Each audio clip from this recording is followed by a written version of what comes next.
கர்த்தருடைய பரிசுத்த நாமத்திற்கு மகிமை உண்டாவதாக. இன்றைய சிறு தியானம் லூக்கா 8ஆம் அதிகாரம் 12ஆம் வசனம். வழி அருகே விதைக்கப்பட்டவர்கள் வசனத்தை கேட்கிறவர்களாய் இருக்கிறார்கள். அவர்கள் விசுவாசித்து ரட்சிக்கப்படாதபடிக்கு பிசாசானவன் வந்து அவ்வசனத்தை அவர்கள் இருதயத்திலிருந்து எடுத்து போடுகிறான். கர்த்தருடைய பரிசுத்த நாமத்திற்கு ஸ்தோத்திரம். எல்லாருக்குமே இது தெரிந்தது தான்.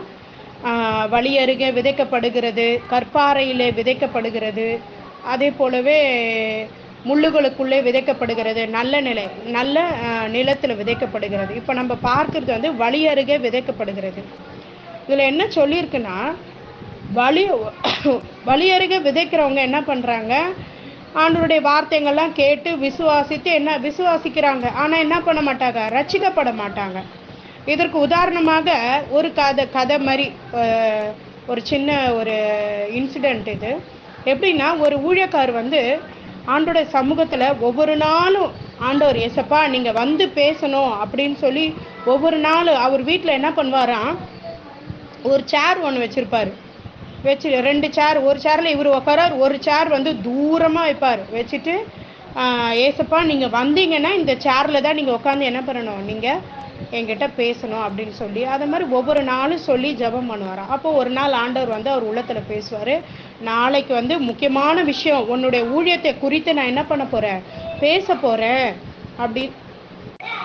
அப்போ அந்த ஊழியக்கார் வந்து என்ன பண்ணுவார், உடனே வந்து ஐயோ ஆண்டவர் வந்து நாளைக்கு ஏதோ முக்கியமான விஷயம் ஊழியத்தை குறித்து பேச போகிறாருன்னு சொல்லிட்டு நைட்டெல்லாம் ப்ரேயர் பண்ணி என்ன விஷயம் பேச போகிறாரோ ஏசப்பான்னு சொல்லிட்டு நைட்டெல்லாம் ப்ரேயர் பண்ணி காலையிலே கடகடன் குளித்து எல்லாம் ரெடியாகி உட்காந்துறாரு. கரெக்டாக ஆண்டவர் வந்து ஒரு 7 மணி, சும்மா ஒரு டைம் சொல்கிறேன், அந்த டைம் வந்து உட்காருவார். உட்காந்து என்ன பண்ணுவார், அவருடைய ஊழியத்தில் இருக்கிற தடைகள், ஊழியெல்லாம் எப்படி வளர்ச்சி அடையணும், நீ என்னென்ன செய்யணும், அப்படிப்பட்ட காரியங்கள்லாம் ஆலோசனை கொடுத்துக்கிட்டே இருக்கார். அப்போ வீட்டில் அப்படி ஆண்டவரோட என்ன பண்ணிக்கிறாரு, ப்ரேயர் பண்ணி பேசிக்கிட்டே இருக்கும்போது நடுவில் என்ன பண்ணிச்சான், ஒரு குரங்கு ஒன்று வந்துச்சான் அவங்க வீட்டில். குரங்கு வந்தவுடனே ஆண்டவர் உட்கார இடத்துக்கும் இவர் உட்கார இடத்துக்கும் அவ்வளோ டிஸ்டன்ஸ், கிட்டத்தட்ட 10 அடி கிட்ட தூரமாக தான் அந்த சேர் போட்டிருப்பார். ஏன்னா நம்ம அந்த அளவுக்கு வந்து பரிசுத்தவான் கிடையாது அப்படின்னு சொல்கிற இதில் என்ன பண்ணுவார், தூரமாக போட்டிருப்பார். ஸோ என்ன பண்ணுவார், ஆண்டவர் பேசுகிற ஒவ்வொரு வார்த்தையும் கேட்டுக்கிட்டே இருப்பார்.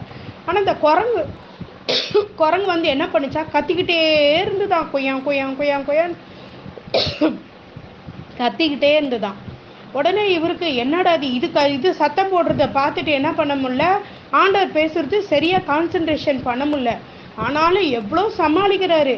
ஆனால் ஒரு பக்கம் குரங்கு மேலே கோவம் வருது, என்னடா இந்த குரங்கு இப்படியா வந்துச்சு, ஏசப்பாவும் பார்த்துட்டே இருக்காரு, ஏன் ஏசப்பா இந்த குரங்கை அதட்ட மாட்டுறாரு, அமைதியாக இருக்காரு, அவர் பாட்டுன்னு பேசிகிட்டு இருக்காரு அப்படின்னு சொல்லி அவன் உள்ளத்துக்குள்ளே அதே அந்த போராட்டமாக இருக்குது.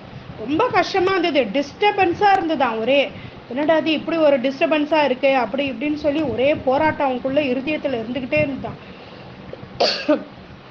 ஓரளவுக்கு பொறுமையாக இருந்தாராம்.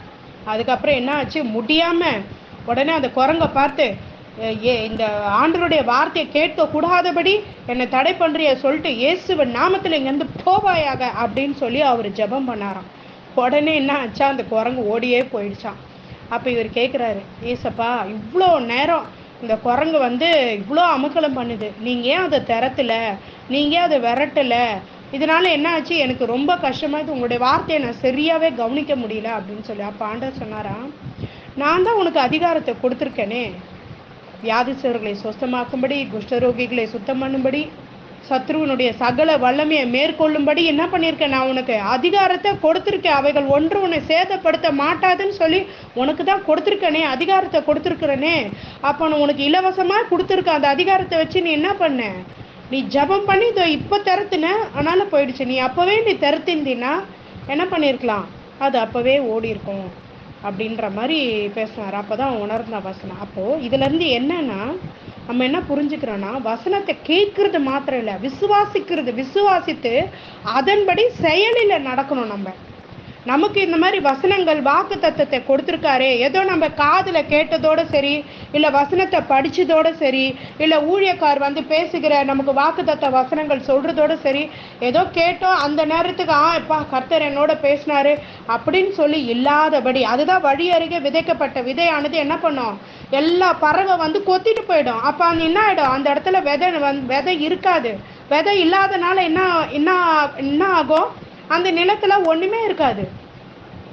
அப்போ அது மாத்திரம் இல்லை, நிறைய பேர் நடந்துட்டு போவாங்க, அதை பத்தி கூட ஆண்டவர் சொல்லுவார். அந்த இடத்துல விதைக்கப்படும் போது ஜாக்கிரதையா இல்லாதபடி எல்லாரும் என்ன பண்ணுவாங்க, அதை மிதிச்சு நாசம் பண்ணி போயிடுவாங்க, வழி அருகே விதைக்கப்படுற விதை. அப்படித்தான் ஆபிரகாமுக்கு ஆண்டவர் சொன்னார், இந்த மாதிரி வந்து பறவை வரும் ஒரு நிலத்துல வரும் அப்படின்னு சொல்லும் போது உடனே என்ன பண்ணாரு, பறவை வந்தா நம்ம நிலத்தை எல்லாம் இது பண்ணிடும்னு சொல்லிட்டு உடனே என்ன பண்ணாரா, அந்த பறவையை தெருத்துனாரா.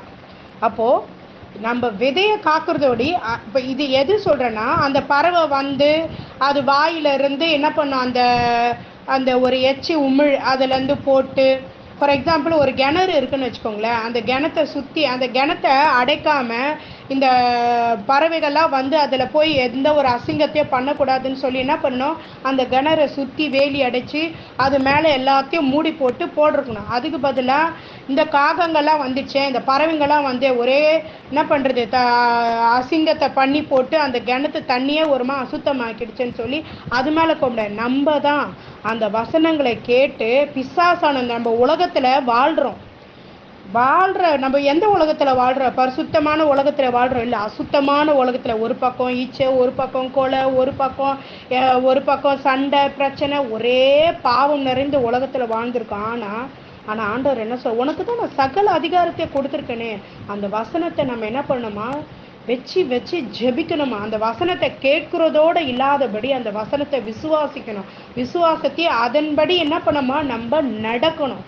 எப்படி ஒரு வழி அருகே விதைக்கப்பட்ட விதை வந்து அது உண்மையிலே வந்து பட்சித்து போடுமா, பறவைகள் வந்து பட்சித்து போடும். இப்போ எப்படி நல்ல நிலத்தில் விதைக்கப்படுகிற வசனத்தை கேட்டு அதை உண்மையும் நன்மையுமான இருதயத்தில் காத்து பொறுமையுடன் பலன் கொடுக்கிறவர்களாக இருக்கிறார்கள். அப்படின்னா இது நம்ம விதைக்கிற இந்த வசனம் வந்து உண்மையா எனக்கு தானா, இந்த வசனம் வந்து எனக்கு ஆண்டவர் கொடுத்துருக்காரு, அப்போ எனக்கு இந்த காரியத்தை ஜெயமா முடித்து தரணும் ஏசப்பா. அதே போல் ஆண்டவர் இந்த வசனத்தை பேசியிருக்காரு, அதை விசுவாசிக்கணும். அதன்படி நம்ம என்ன பண்ணோம், தொடர்ந்து போராடி நம்ம ஜெபிச்சோமானால் கண்டிப்பாக அதற்குரிய பலனை நாம் கண்டிப்பாக அதை பொறுமையோடு காத்துட்டு இருக்கும் போது அதற்குரிய பலனை நாம் அடைவோம்.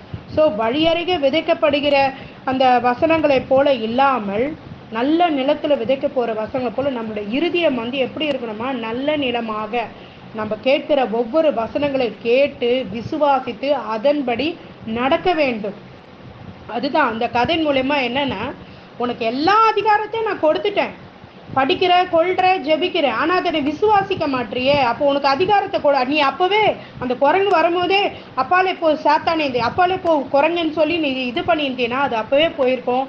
உனக்கும் எந்த ஒரு டிஸ்டர்பன்ஸ் இல்லாமல் என்னுடைய வார்த்தையை நீ கேட்டிருக்கலாம்.